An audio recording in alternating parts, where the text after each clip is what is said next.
يا مساء الجمال. فيلم النهاردة ممتع جدا وكله مغامرات مع مستر بين. وما تنساش لو أول مرة تشوفني تعمل متابعة ولايك. بيبدأ الفيلم مع تريفور وبنشوفه على مر السنين وهو بيقضي ليلة الكريسماس دايما مع جيس وبنتهم مادي، وكانوا دايما بيزينوا شجرة الكريسماس سوا وبيحاولوا يخلوا الجو مفرفش كده. بس للأسف بيسيبوا بعض في السنة دي، وبنشوف تريفور وهو لوحده في يوم بيكون تلج. بيطلع بره عشان يرد على مكالمة تليفون، وبتطلع جيس هي اللي بتكلمه وبتقوله خبر مش متوقع، وهو إن هي ومادي مش هيقضوا الكريسماس السنة دي معاه، وإنهم هيسافروا مع صاحبها الجديد. والصدمة كانت قوية قوي عليه، بس تريفور بيحاول يخبي غيظه، وجيس بتكمل كلامها بكل برود وبتقوله إن صاحبها ده عرض يدفع مصاريف جامعة مادي في باريس، بس تريفور اتعصب وقال لها أنا أبوها وأنا المسؤول عن مصاريفها دي. وبعد كده تريفور قعد لوحده وبيبعت رسالة صوتية لبنته وبيقول لها إنها هتوحشه وكان نفسه يقضوا العيد مع بعض زي كل سنة. وبعد كده بنشوف تريفور في المدرسة اللي بيكون شغال فيها عامل صيانة، والمدرسة بتبقى مقلوبة والمدرسين بيجهزوا لمسرحية الكريسماس، وتريفور بيجري عشان يصلح اللمض وينقل الكراسي ويجيب الحاجات الناقصة. وفي عز الهيصة دي المدرسين أعلنوا عن فكرتهم الجديدة، وهي إن مسرحية الكريسماس السنة دي هيكون فيها طفل حقيقي يمثل دور البيبي يسوع، والقرار ده قلب الدنيا. وتاني يوم تريفور بيلاقي عند المدخل الخلفي للمدرسة بيبي صغير ومفيش أي أب ولا أم باينين، فتريفور افتكر إن ده أكيد هو البيبي يسوع اللي وعدوا بيه، فحط البيبي في المزود في الوقت اللي العرض بدأ فيه. والمسرحية وهي شغالة تريفور جات له مكالمة، ودي بتكون من شركة تأمين على بيوت فخمة كان شغال معاها زمان، وبتكون محتاجة حد ضروري يمسك شغلانة مرتبها عالي في يوم الكريسماس، والمرتب بيكون 10,000 جنيه استرليني، ودي كانت طوق نجاة ليه عشان بيكون عليه ديون كتير. بس في شرط واحد، إنه لازم يعمل مقابلة في لندن في نفس الليلة. فبنشوف تريفور وافق على العرض، وبعد كده بنلاقي تريفور وهو بيجهز عشان يمشي سمع صوت البيبي وبيلاقيه لوحده، فبيدور في الأوراق عشان يوصل للأم اللي كانت المفروض تجيب البيبي، وفي الآخر وصل لواحدة اسمها جون. بس اكتشف المصيبة، وهي إن جون ما جابتش البيبي بتاعها للمدرسة خالص، يعني البيبي اللي تريفور حطه في المزود ده بيبي بتاع حد تاني خالص. المهم تريفور مش عارف يعمل إيه، فاتصل بالشرطة وقالوا له إن الموضوع ممكن ياخد ساعات، والخدمة الاجتماعية وعدته بالمساعدة. ولما الخدمة الاجتماعية وصلت البيبي اختفى، فالراجل افتكره بيهيس عشان تريفور قاعد لوحده، فساب له الكارت بتاعه وقال له لما تلاقيه ابقى كلمني، وسابه ومشي. وبعد كده تريفور بيلاقيه مستخبي وبيبقى مش عارف يتصرف ازاي بيه، فبياخد القرار وبيشد على لندن. وبنشوف تريفور بيجهز عشان يلحق آخر فرصة ممكنة تعدل حياته. المهم بنشوف تريفور بيوصل لندن وبيجر شنطته وبيخبي البيبي في شنطة ظهر، وبيدخل مبنى من أفخم المباني اللي شافها في حياته، وبيحاول يبقى هادي. وبعد شوية استقبلته بيترا الموظفة التنفيذية بتاعة عائلة شوارتزبوغ، اللي هم بيكونوا ناس أغنياء قوي، وبتقوله إنهم ما قضوش الكريسماس في لندن بقالهم أكتر من 10 سنين. ومن أول ثانية كان واضح إن دي مش شغلانة عادية. وبنشوفه بيخبي البيبي في باسكت فاضي وبيقفل عليه. وبنشوف باترا ما بتضيعش وقت، وبتعرف تريفور على نظام الأمان والمفاتيح الذكية والقواعد الشديدة. ولما دخلوا جوه تريفور اتخض من فخامة المكان، وبنلاقي باترا بتشدد على أهم قاعدة، وهي إن ممنوع أي ضيوف مش مصرح ليهم يخشوا أبداً. فتريفور وافق وهو مرتبك وبيحاول يخبي إنه كسر القاعدة دي من قبل ما يدخل أصلاً. المهم باترا بتسلمه الشغلانة، وقبل ما تمشي عشان تقضي أجازتها اللي مستنياها من زمان، باترا بتسلم تريفور المفاتيح وباسورد الواي فاي، وبعدين هي مشيت. وبنشوف تريفور دلوقتي لوحده خالص في بيت بملايين، وفي اللحظة دي تريفور بيفتكر أخيراً يروح للبيبي اللي كان مخبيه، وبيعمل اتصالات بالشرطة عشان يفهمهم إنه نقل للندن عشان ييجوا يستلموا البيبي. وبنشوف تريفور وهو شايل البيبي شم ريحة وحشة في المكان، فقعد يدور له على حاجة عشان يغير له، وبعد كده بيشربوا اللبن وخلصوا وحس إنه لسه جعان، فنزل بيه عشان يجيب له أكل كان بيجيبه لبنته وهي صغيرة. وهو في السوبر ماركت الخدمة الاجتماعية بتتصل تاني وبتقوله خبر وحش، وهو إن بسبب أجازة الكريسماس ونقص الموظفين مش هيقدروا ياخدوا البيبي غير بكرة، وممكن يكون بالليل كمان. فبنلاقي تريفر ما عندوش أي خيار تاني غير إنه ياخد البيبي تاني معاه، وبعد ما أكله وغير له وغناله شوية نجح في إنه ينيمه. بس يا فرحة ما تمت، البيبي صحي وبيعيط. قعد تريفر يحايل فيه عشان ينام لحد ما اكتشف سدادة إزازة وحطها له في بقه فسكت ونام. وعلى الصبح البيبي صحي ورمى السدادة وفتح في العياط تاني عشان عايز ياكل ويغير الحفاضة. فتريفر بيلاقي آخر قماشة في الدرج فبيطلب حفاضات ديليفري. وبعد كده بنشوف تريفر بيفطر عادي وفجأة لقى البيبي بيزحف على السلم وبيطلع، فجري عليه تريفر وقال له لا لا لا اوعى، ده خطر هنا. وفي اللحظة دي مندوب الحفاضات رن على الانتركوم وتريفر بيجري يرد، بس الانتركوم كان جديد وزرايره كتير وتريفر مش عارف يدوس على ايه. فالمندوب كان خلاص هيمشي، فتريفر ساب الطفل فوق قرب السلم ونزل يلحق المندوب بسرعة. ولما جه يدخل الأسانسير عشان يطلع تاني اكتشف انه ناسي الشفرة بتاعة الأسانسير فوق في الشقة والواد لوحده فوق. فتريفر افتكر إن الست اللي بتنظف معاها شفرة تانية، فبيجري على الريسبشن وسحب دفتر الدخول والخروج وطلع رقمها وكلمها، بس قالت له لازم أكلم المدام بترا الأول وآخد إذن، وده هياخد نص ساعة. فتريفر قال لها ماشي، أول ما تكوني جاية رني عليا على النمرة دي. وبنكتشف إن تريفر ناسي تليفونه كمان فوق، فاضطر إنه يفضل لازق في الشخص اللي اتكلم من تليفونه لحد ما طلعوا الشقة بتاعته عشان يعرف يتواصل مع العاملة. وفضل قاعد في شقة الراجل ده جنب التليفون، والواد الصغير فوق عمال يطلع على السلم وشكله مشاكس قوي. وبعد كده بنلاقي صاحب التليفون جات له مكالمة فيديو من بنته وقعد يرغي معاها ومع ضيوفه، وتريفر قاعد مستني على نار.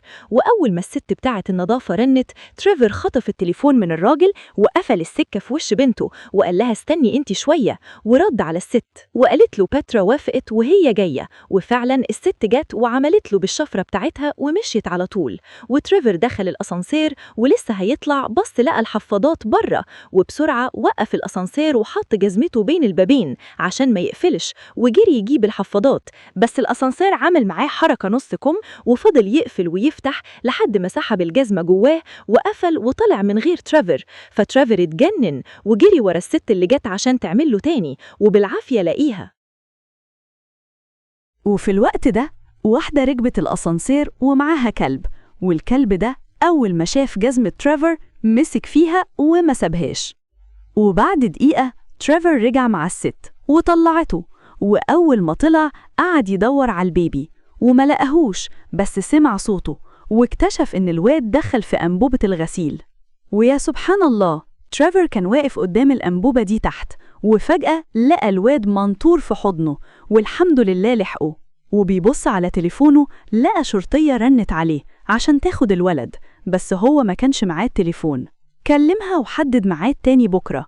وفي نص الليل سمع تريفر صوت حد داخل الشقة، فقام يتتبع الصوت لقى 2 بيوشوشوا عند التلاجة وبياخدوا حاجات. فتريفر بيروح لهم وسألهم بتعملوا ايه، فاتخضوا وقالوا له إنهم لقوا الشفرة اللي دخلتهم، وهم أصلاً قاعدين في البنية التحتية للعمارة وعندهم طفل ومفلسين ومش معاهم يجيبوا له أكل، عشان كده جم يسرقوا أكل. فتريفر اتعامل معاهم بإنسانية وقال لهم خدوا اللي انتوا عايزينه، وهو بيطلع لهم حاجات كتير من التلاجة، بس لقاهم اختفوا وسايبين له الشفرة بتاعته. وتاني يوم الصبح الولد الصغير صحي بيعيط، فتريفر فطره وبنلاقي الشرطية اتصلت وقالت له جاية الظهر. فتريفر فرح وقال لها زي الفل، الواد ده مطلع عيني.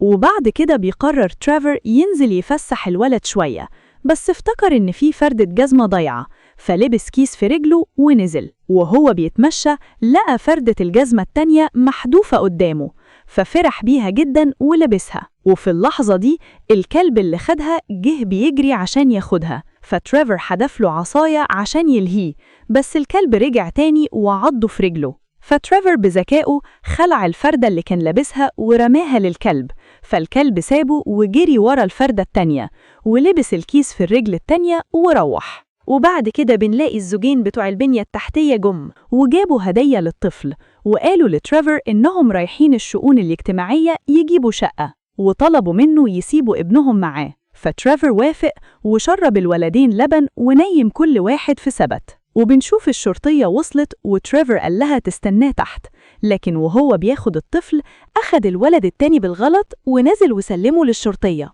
والشرطية صورت الولد ومشيت. وبعدها أبو وأم الولد التاني جم عشان ياخدوه، وهم بيفتحوا السبت قالوا له إيه ده؟